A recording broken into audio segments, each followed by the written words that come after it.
Okay, let's unpack this. So, imagine you're packing for a weekend camping trip, right? You're heading out to the local state park. Yeah, just a quick 20-minute drive from the house. Exactly. The weather's clear. You just want to sit by a fire, maybe read a book, and, sleep under the stars. So you throw a sleeping bag, a pop-up tent, and a cooler into the trunk of your car. You're totally ready. Sounds perfect, Omni? honestly. Right. But then you look over at your neighbor's driveway, and they're going to the exact same state park for the exact same weekend. Let me guess. It's not just a sleeping bag. Oh, not even close. They are hitching up a 30-foot dual-axle trailer. They're loading this, heavy-duty industrial diesel generator. They are strapping a military-grade satellite communications dish to the roof. And they have this inflatable multi-room command tent taking up their entire lawn just to test the seals. That's a lot of gear for a state park. Right. You look at this spectacle and you just have to ask yourself, are we actually going to the same woods? Yeah, I mean, it's what I like to call the illusion of preparedness. It's this incredibly powerful psychological drug. We operate under this strange, almost gravitational pull where we just assume that having heavier gear or, acquiring more complex tools automatically makes us more of an expert. We confuse the weight of our equipment with the actual depth of our capability. Exactly. We think a massive logistical footprint equals success. But bringing that kind of heavy infrastructure to a simple overnight trip means you're going to spend your entire weekend managing your gear. Oh, absolutely. You'll spend hours leveling the trailer, fighting with the generator's fuel mixture, calibrating that giant satellite dish. You basically become a hostage to your own supply chain. You never actually smell the pine trees. You're just doing chores in the woods at that point. Exactly. And today's deep dive is rooted in a source that challenges this exact trap. But it applies it to how we build technology, how we manage our projects, and really how we define our professional identities.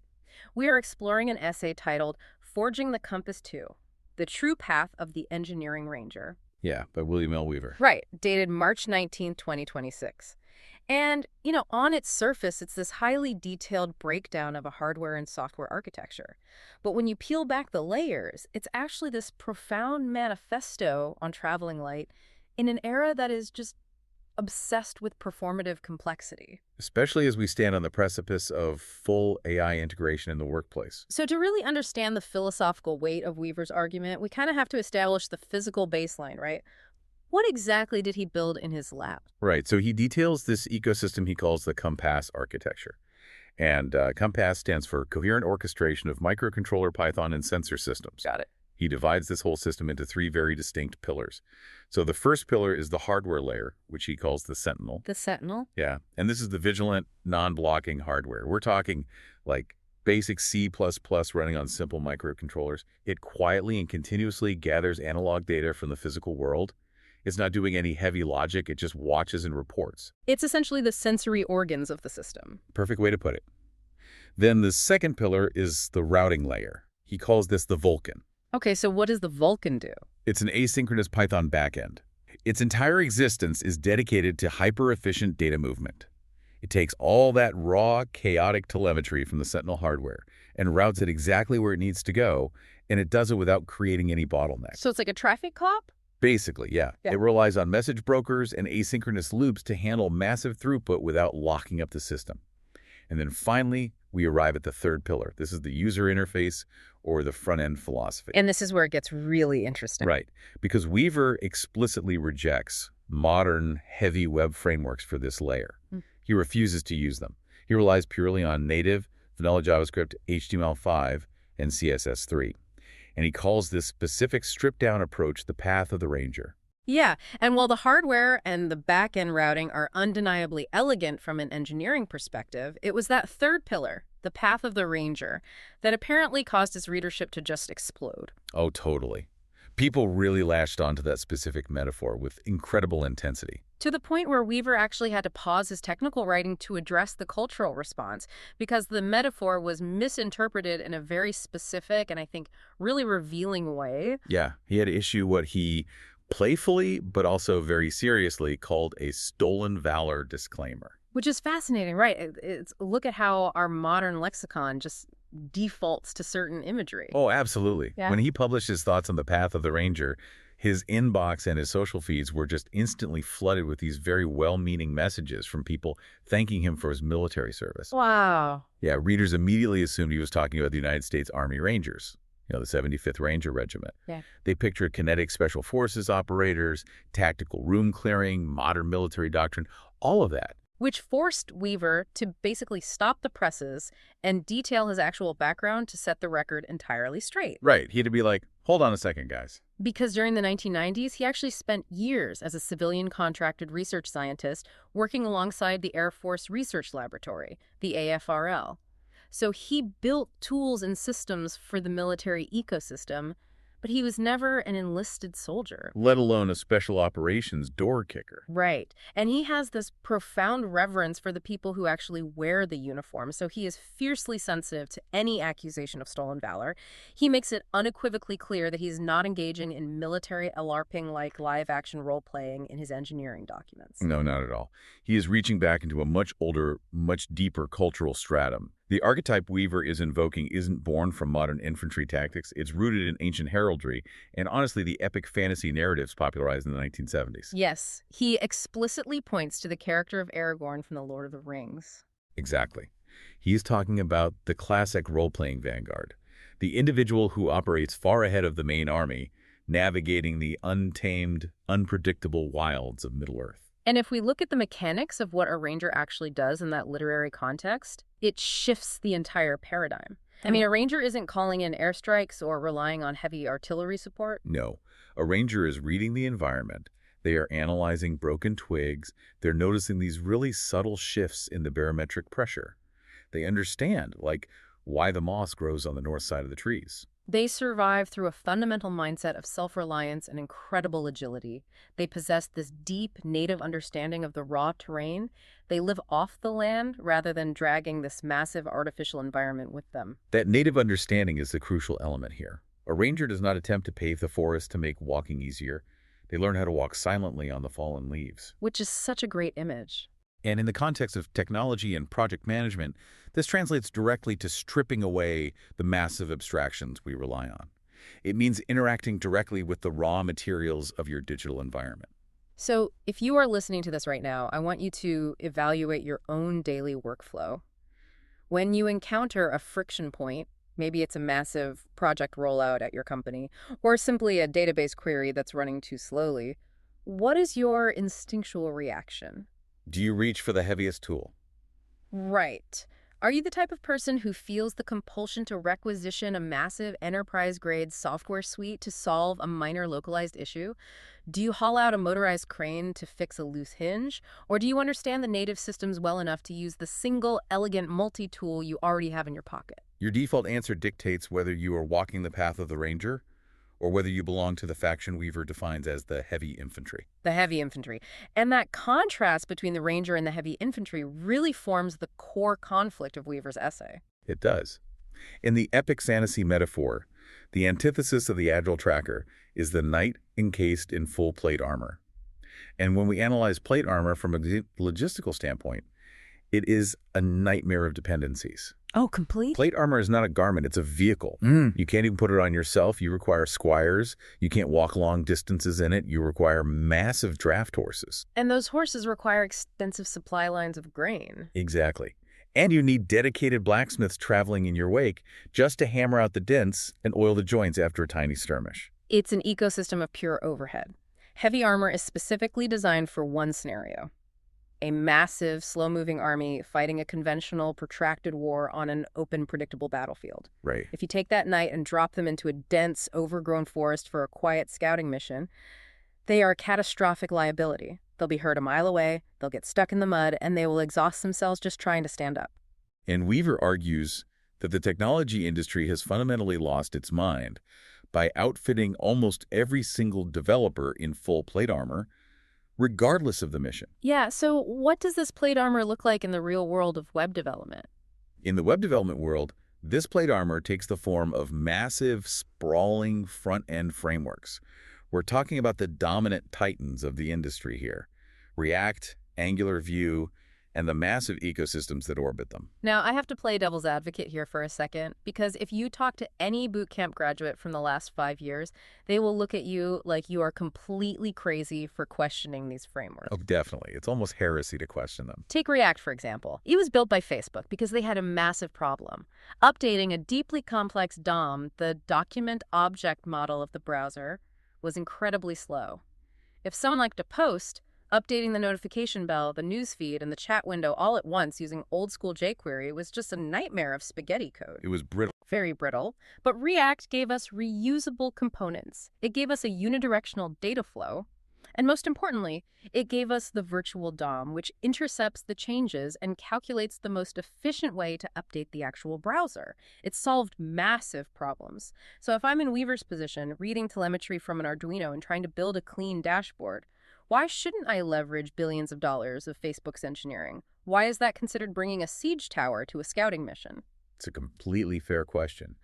But Weaver is careful to note that these tools are not inherently malicious. I mean, plate armor has a purpose. Right. If you are a multinational conglomerate, let's say you're building a monolithic enterprise application with 500 developers distributed across 12 time zones, you are fighting a conventional digital war. You need heavy infrastructure, strict component standardization, and rigid state management just to keep the army from collapsing in on itself. Sure, that makes sense. But applying that exact same architecture to a small, agile research lab or a lean startup is a massive strategic failure.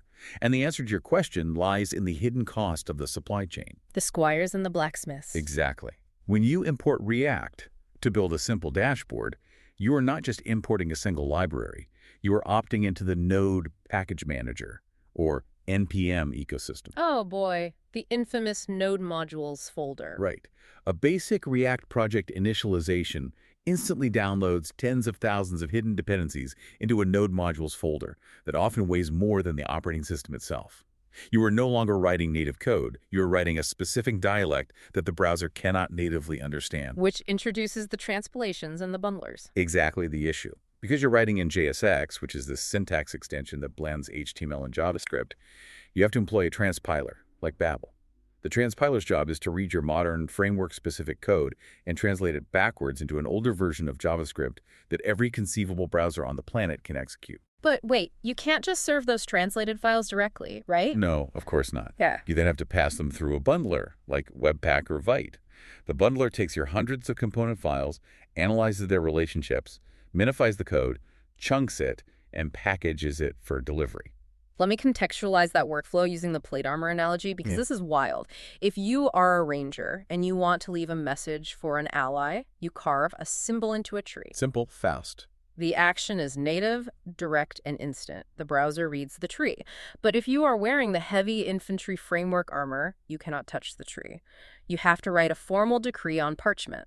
You hand the decree to a scribe, which is the Babel transpiler, who translates it into Latin. Right. Then the scribe hands it to a logistics officer, the Webpack bundler, who seals it in a waterproof cylinder. The cylinder is then given to a squire who calculates the optimal walking path to the tree using the virtual DOM diffing algorithm. And finally, the squire nails the cylinder to the tree. It's absurd when you say it out loud. You have employed an entire bureaucratic factory just to draw an arrow. And the virtual DOM itself, which you mentioned earlier as a selling point, is a perfect example of performative complexity for small projects. The virtual DOM is essentially a complete replica of the actual web page kept in the computer's memory. Right, a shadow copy. Exactly. When data changes, the framework updates the replica, compares the replica to the actual web page, calculates the difference, and then updates the real page. For a massive application like Facebook, this batching of updates is necessary to prevent the browser from crashing. But for Weaver's dashboard, which is just displaying incoming serial data from a sensor, It's overkill. it's completely overkill. Building a replica of the house in memory every time the temperature changes by 1 degree is absurdly inefficient. The overhead destroys the agility. You end up spending more of your cognitive energy managing the factory than you do solving the actual engineering problem. Precisely. You set out to build a dashboard to monitor wind speed, and suddenly you're spending 3 days on Stack Overflow trying to debug a Webpack configuration error or resolve a dependency conflict in your Node modules. You're polishing the plate armor instead of walking the trail. So, okay, if we abandon the massive factory, How does a developer actually live off the land? What does the native alternative look like in the compass architecture? Living off the land means fully embracing the native browser environment. The modern web browser, whether it's Chrome, Firefox, or Safari, is a marvel of engineering that already possesses incredibly powerful built-in tools. Walking the path of the Ranger means writing vanilla JavaScript. Just the raw language. Exactly, without any external flavors or frameworks added. It means writing semantic HTML5 and utilizing native CSS3 for styling. You are communicating directly with the machine. No translators, no middlemen. Weaver provides highly tangible examples of this native mastery in the source. Consider the visual styling of a web page. The industry standard for the last decade has been to download massive external CSS libraries, like Bootstrap or Tailwind, just to make buttons align correctly or to create a responsive layout. Which is thousands of lines of code you didn't write. Right. But the Ranger rejects this external dependency. Instead, they master CSS Grid and Flexbox, which are layout engines natively built directly into the browser. They weigh absolutely 0 bytes to download because they are already there. The Ranger understands the geometry of the browser natively. That's powerful. And the data routing example Weaver gives is even more compelling, I think, especially when dealing with live telemetry.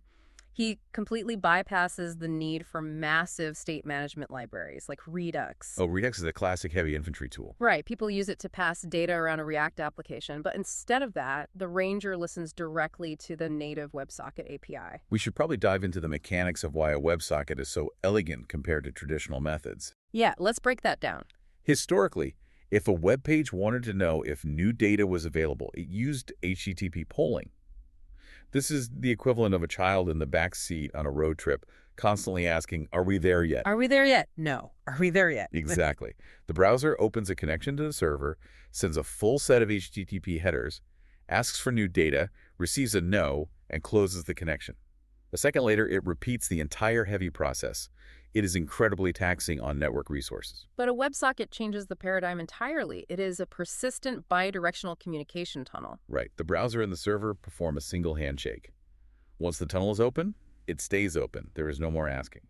The exact millisecond the Vulkan backend receives the temperature spike from the Sentinel hardware, it simply shoves that integer down the WebSocket tunnel. And when that integer arrives at the browser, the Ranger's vanilla JavaScript doesn't consult a virtual DOM or trigger a complex state management lifecycle. It simply intercepts the data and instantly repaints an HTML5 canvas element on the screen. The data hits the socket, the pixel changes color on the monitor.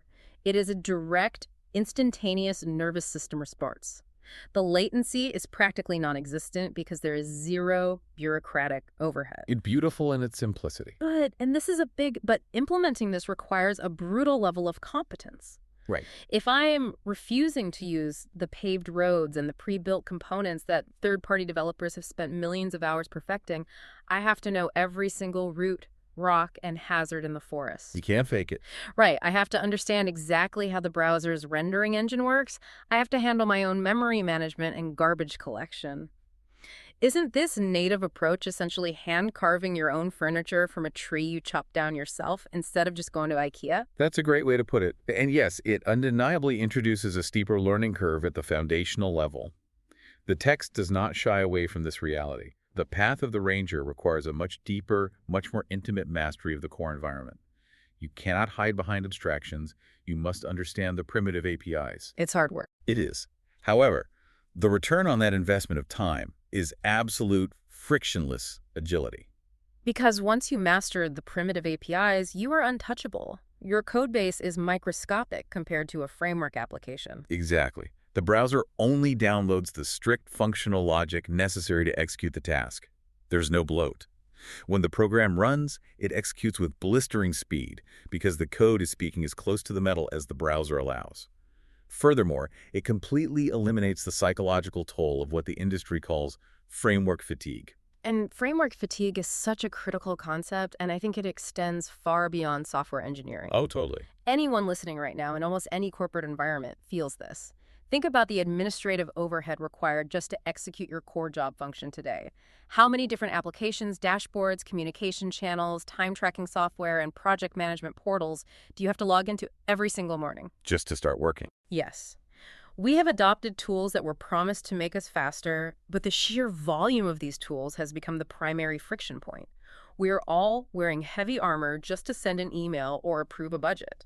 We've institutionalized the factory, which leads to a really profound psychological question that Weaver explores in the text.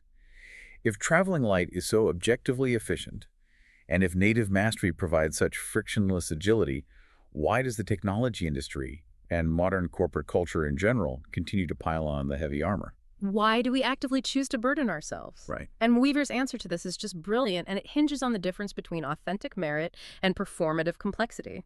He uses this analogy drawn from consumer fashion that perfectly encapsulates the absurdity of the whole situation. The distressed denim analogy. Yes. He points to the trend of distressed denim and chemically faded clothing.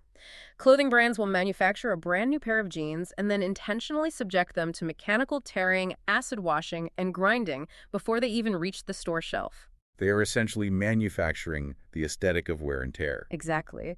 And translating this back into his epic fantasy metaphor, Weaver paints this hilarious but really tragic picture. Imagine a novice adventurer.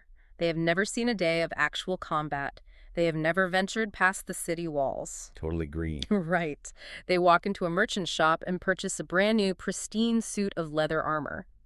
But before they walk out into the public square, they instruct the merchant to purposely gash, score, and scuff the leather. Just scratch it all up. Yes, they want to project the illusion that they are this grizzled, battle-hardened veteran who has survived a lifetime of brutal campaigns.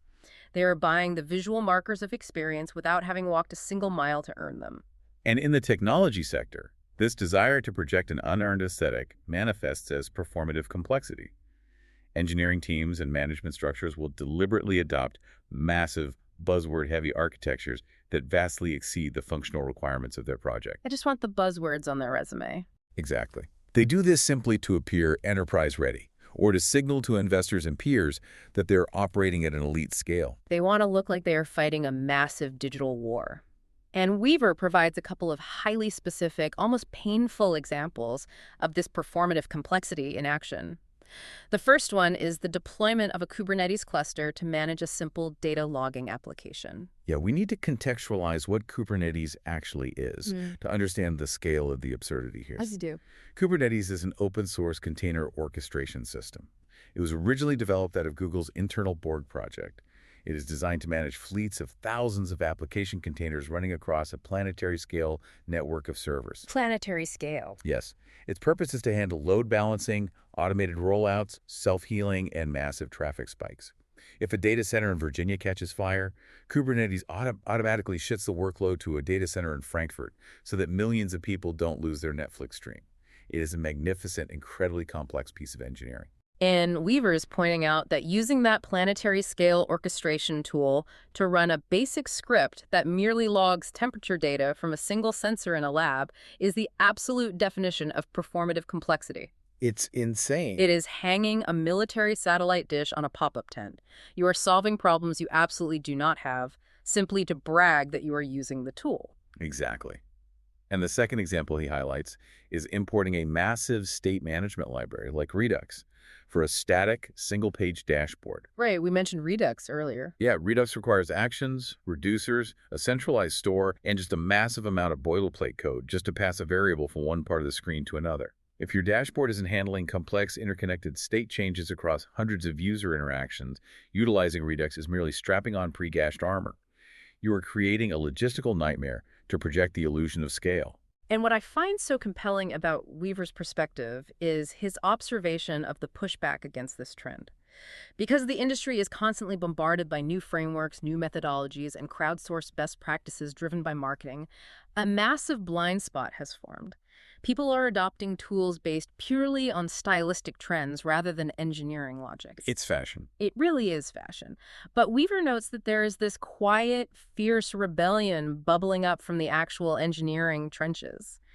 The developers doing the real work are exhausted by the performance. They're demanding a return to authentic merit. They want to contrast the novice wearing the pre-gashed leather with the true ranger. The veteran ranger's gear is worn, certainly, but it is worn because they have actually navigated the wilderness. And the most distinguishing feature of the veteran is that their toolset is surprisingly minimal. Their code is remarkably concise. They aren't hauling a massive cart of gear. No, their minimalism is born from authentic merit and hard-earned experience. Weaver beautifully phrases it as having 30 years of watching abstractions break under pressure. That is the defining crucible. Yes, an abstraction, whether it's a web framework, a massive ORM for a database, or even a corporate management methodology, is fundamentally designed to hide the messy reality of what is happening underneath. The abstraction is a black box. You put input in, you get output out, and you trust the box. But when a system is subjected to immense pressure, like a massive traffic spike, an unexpected edge case in the data, or a sudden shift in business requirements, the abstractions are always the first things to fail. Always. And when a black box fails, you cannot easily fix it because you never understood the underlying mechanics. The Ranger has seen these black boxes shatter enough times that they simply stop using them. They know exactly what fails, so they aggressively strip away the layers of insulation. They arrive at simplicity, not out of ignorance, but on the far side of complexity. That's a really profound thought. They arrive at simplicity on the far side of complexity. And this brings us to a crucial pivot in the deep dive, because the mindset of authentic, earned minimalism extends far beyond software architecture. It is a fundamental blueprint for navigating uncharted territory in any domain. Definitely. Weaver explicitly positions the path of the Ranger as the ideal operational posture for project management, specifically highlighting research scientists and entrepreneurial startups. Let's explore a hypothetical scenario to ground this in the business world. Imagine a fictional startup, we'll call it Pulse Tech, that is trying to build a new wearable fitness dashboard for athletes. They are a small team trying to find product-market fit. They are operating in uncharted territory. They do not know exactly what the user wants yet. They are essentially rangers scouting a dense jungle. Precisely. If Poltech decides to build their initial prototype using the heavy infantry approach, deploying a massive React front end, a microservices backend orchestrated by Kubernetes, and rigid CI/CD pipelines, they are tying themselves to a massive logistical tail. They have built an incredibly robust system for a product that hasn't even been validated yet. Now imagine they conduct a user feedback session and the athletes tell them, "We don't actually care about the dashboard. We just want a real-time audio cue in our headphones when our heart rate spikes." A total pivot. Right. The entire direction of the product needs to change. But because Pulse Tech is bogged down in an enterprise-level tech stack, pivoting is a nightmare. It might take them 6 months just to tear down the microservices and restructure the front-end components. They have lost their agility because they prepared for a conventional war before they even mapped the battlefield. Exactly. But a Ranger, relying on native tools and minimalistic architecture, can pivot on a dime. They throw away the canvas element, tap into the native web audio API, and have a new prototype in 2 days. To codify this agility, Weaver and his team outlined 3 core values of the Ranger mindset for project management. The first value is direct observation over abstraction. Weaver writes, just as a tracker reads the dirt rather than a map, a good engineer reads the raw serial output and network packets rather than blindly trusting the middleware dashboard. That is a phenomenal analogy because a map is merely an abstraction of the terrain. It is an artist's interpretation of what the landscape looked like at a specific point in time.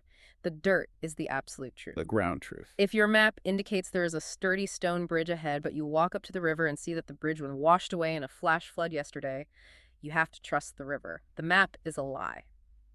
In the corporate world, how often do executives trust a sanitized, aggregated dashboard report, the map over the raw, ground-level data of what their customers are actually experiencing? All the time.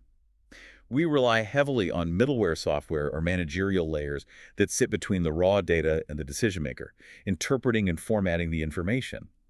But every layer of middleware introduces bias, latency, and potential blind spots. You lose the signal in the noise. Right.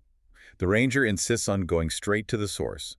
They look at the raw network packets, they read the actual user support tickets, they bypass the sanitized reports. What's the second value? The second value Weaver outlines is minimalist resilience.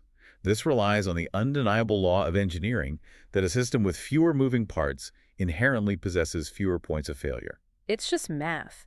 If your campsite doesn't require a diesel generator to keep your inflatable tent pressurized, your tent will not collapse when the generator inevitably runs out of fuel at 3 a.m. Exactly. And by relying on native browser environments and vanilla JavaScript, Weaver meticulously removes thousands of potential failure points hidden deep within third-party dependencies. If an open-source maintainer introduces a bug into a minor NPM package, Weaver's Compass architecture doesn't notice, because it isn't carrying that dependency in the first place. In the third value. The third core value is prowess over tooling. A master craftsman, armed with only a basic set of fundamental tools, will consistently outperform a novice who is surrounded by a state-of-the-art million-dollar workshop. The novice understands the buttons on the machines. The master understands the fundamental properties of the wood. And this philosophical framework leads Weaver into a rather scathing critique of modern corporate methodology. He really targets the evolution, or perhaps the devolution, of the Agile framework. This requires a brief historical detour to understand the depth of the critique. In 2001, a group of software developers met at a ski resort in Utah and authored the Agile Manifesto. A legendary moment in tech. Oh yeah. And the original spirit of that document was entirely aligned with the path of the Ranger. It was a rebellion against rigid, bureaucratic planning. The manifesto prioritized individuals and interactions over processes and tools. It championed responding to change over rigidly following a preordained plan. It was a call for true situational awareness and adaptability. Because historically, massive corporations relied on the waterfall method, and waterfall is entirely sequential. You spend months writing a massive requirements document, then you hand it to designers, then to developers, then to testers. There's no going back up the waterfall. Once you're over the edge, you're committed. Exactly. Weaver notes that waterfall always felt less like software development and more like a general using a massive Gantt chart to coordinate the movement of phalanxes of heavy infantry across a battlefield. Everything is scheduled down to the minute, months in advance, assuming the enemy never changes tactics. Which they always do. The Agile Manifesto was supposed to destroy the waterfall methodology, but Weaver observes that established corporate conglomerates essentially co-opted the language of Agile and corrupted it into just another form of rigid doctrine. They took a philosophy of nimbleness and calcified it into administrative theater. It's so true. Instead of truly empowering small, agile teams, corporations replaced the waterfall Gantt charts with endless mandatory Lean Six Sigma seminars, 2-week sprint planning meetings that take 3 days to conduct, and deeply complex Jira workflows. The developer is still trapped. Totally trapped. And Weaver's critique here is incredibly sharp. He points out that these corporate methodologies have become far more concerned with certifying the color of your belt, whether you have achieved a green belt or a black belt in Lean Six Sigma administration, than they are with providing an accurate analysis of the very real, immediate technical challenges waiting just ahead on the trail. They merely substituted one form of heavy armor for another. Instead of a technological framework like React, they deployed a managerial framework. They constructed vast layers of middle management and rigid processes that actively insulate the employees from the actual work. The system optimizes for the generation of metrics and velocity charts, rather than the creation of functional value. So the path of the Ranger, applied to the corporate ecosystem, is the disciplined, often difficult choice to refuse that administrative theater. It is the active pursuit of elegance through subtraction. It means throwing away the Jira board if a simple conversation solves the problem. It means deleting code instead of adding workarounds. It's brave, really. It is. And this analysis of performative complexity and administrative bloat leads us to what is undeniably the climax of the essay. It raises the most critical question of our current technological era. The AI question. Right. If our industry is drowning in heavy armor and manufactured complexity, what happens when we introduce the ultimate disruption into this environment? How does the minimalist Ranger survive the integration of artificial intelligence? This section completely reframes the prevailing anxiety that permeates our culture right now. I mean, we are constantly haunted by these apocalyptic predictions of massive human unemployment, driven by the rapid, unchecked adoption of AI systems. It's on everyone's mind. But Weaver asks the reader to view this disruption not through the lens of panic, but through the lens of the Ranger and through this fierce demand for authentic merit that we have been discussing. And Weaver brings his own practical, hands-on experience into the narrative here. He details his interactions with a specific large language model, Google Gemini 3 Pro, which he used to help refine and optimize the Compass architecture. And his core observation fundamentally contradicts the fears of many developers. It really does. He found that AI, when utilized properly, is not an automated generator of more bloated performative code. Now, if you prompt an LLM poorly, or if you explicitly ask it to build a massive React application, it will happily vomit out thousands of lines of boilerplate. Sure, it'll give you what you ask for. But Weaver argues that at their core architecture, these advanced AI tools operate best in what he defines as a truth mode. To understand truth mode, we have to look at how an LLM processes logic. At a fundamental level, an LLM is predicting the most logically coherent sequence of tokens based on the prompt. Because it is a machine, it does not possess an ego. That's a huge point. No ego. Exactly. It does not feel the need to justify its salary by creating a complex architecture. AI serves as a crucible for logical distillation. A crucible is a vessel used to heat materials to extreme temperatures, burning away all impurities and leaving only the essential pure element behind. The AI inherently favors the path of least resistance. It seeks the functional truth of a system. If you ask an AI to find the most efficient way to route data from point A to point B, it will not suggest deploying a Kubernetes cluster and a message broker unless absolutely necessary. It will find the most direct, unadorned, mathematically sound logic. It strips away the performative appearance of complexity. Therefore, if AI acts as this ultimate crucible of truth, burning away administrative theater, we have to ask, who is actually at risk of being displaced? Right. If we are on the verge of seeing a massive contraction of employment within these large corporate conglomerates, Weaver's analysis suggests it will not be a blind algorithmic slaughter. The displacement will be highly targeted. The people who should be terrified, according to the text, are those whose entire careers are deeply embedded within the layers of manufactured complexity, regulation, and abstraction. It is the squires managing the heavy armor. Exactly. It's the middle managers who do nothing but translate requirements from a Jira board into a Slack channel. It is the developers whose sole skill set is configuring Webpack bundles or writing Redux boilerplate. These are the artificial layers that have, for the last decade, insulated employees from the hard, unforgiving task of true learning and forging hard-earned experience. The AI does not respect a corporate Gantt chart. Not at all. The AI absolutely does not care about the color of your Lean Six Sigma belt, nor is it impressed by your ability to manage a massive dependency tree. It simply looks at the architecture and demands to see the functional truth of the logic. It will not tolerate the pre-gashed leather armor. It sees right through it. The AI will instantly and ruthlessly expose whether or not you have actually walked the miles and mastered the fundamental elements. But, and this is the hopeful, powerful turn in Weaver's philosophy, for the true rangers, the AI is not a threat. Not at all. For the engineers and project managers who have maintained a native understanding of their environment, who have aggressively rejected the bloat and stayed authentically close to the truth of the physical and digital situation, the AI acts as a massive force multiplier. Because the ranger already knows how to travel light, they already possess the native map in their head. When you hand a ranger an AI tool that can distill logic instantly, draft algorithms, and analyze massive data sets without ego, they can suddenly execute the workload of an entire department. It's wild. They can do exponentially more with drastically less. They no longer require the massive supply chain of junior developers, QA testers, and middle managers. The integration of AI strips away the final remaining justification for maintaining the sprawling administrative theater.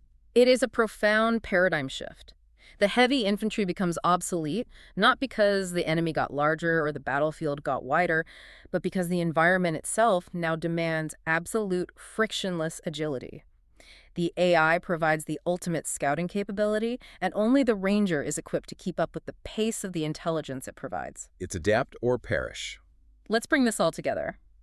Weaver concludes his essay with a poetic, almost meditative summary of this entire philosophy. He offers 3 final directives. Keep your loops non-blocking, keep your variables independent, and keep your digital footprint as light as a footstep on fallen leaves. It perfectly bridges the highly technical, granular engineering advice regarding asynchronous loops and state management with the natural, enduring archetype of the epic fantasy tracker. For everyone listening to this right now, I want to leave you with a challenge based on Weaver's essay. Whether you are coding a complex front-end web application, whether you are managing the pivot of a small startup, or whether you're just trying to navigate your daily workflow and clear out the friction in your own inbox, I want you to look around your environment. Consider deeply where you are carrying heavy infantry armor that you do not actually need. Where are you relying on a massively complex tool or a convoluted managerial process simply to look the part? Exactly. Where are you choosing performative complexity when a simple native understanding would grant you the agility you actually crave? Building on that challenge, especially regarding the horizon of artificial intelligence, there's a truly provocative question we must consider. Let's hear it. If the AI's truth mode eventually fulfills its promise, if it successfully brings away all the performative complexity, the boilerplate code, and the administrative theater across our industries, what happens to the massive multi-billion-dollar ecosystem of third-party tools, paved digital roads, and heavy armor vendors? Oh. Entire sectors of the tech industry rely fundamentally on us feeling inadequate without their abstractions. When those illusions are finally stripped away by the crucible of AI and only the functional truth remains, what will that new, untaved digital wilderness actually look like? Will the collapse of the heavy infrastructure force us all to become rangers, learning to read the broken twigs of native code?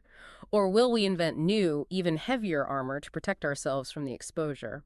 It is a fascinating, slightly terrifying question to explore as we move forward. It really is. Thank you so much for joining us on this deep dive into the compass architecture and the philosophy of the Ranger. Stay curious, audit your gear, and remember to keep traveling light. We will catch you on the next deep dive.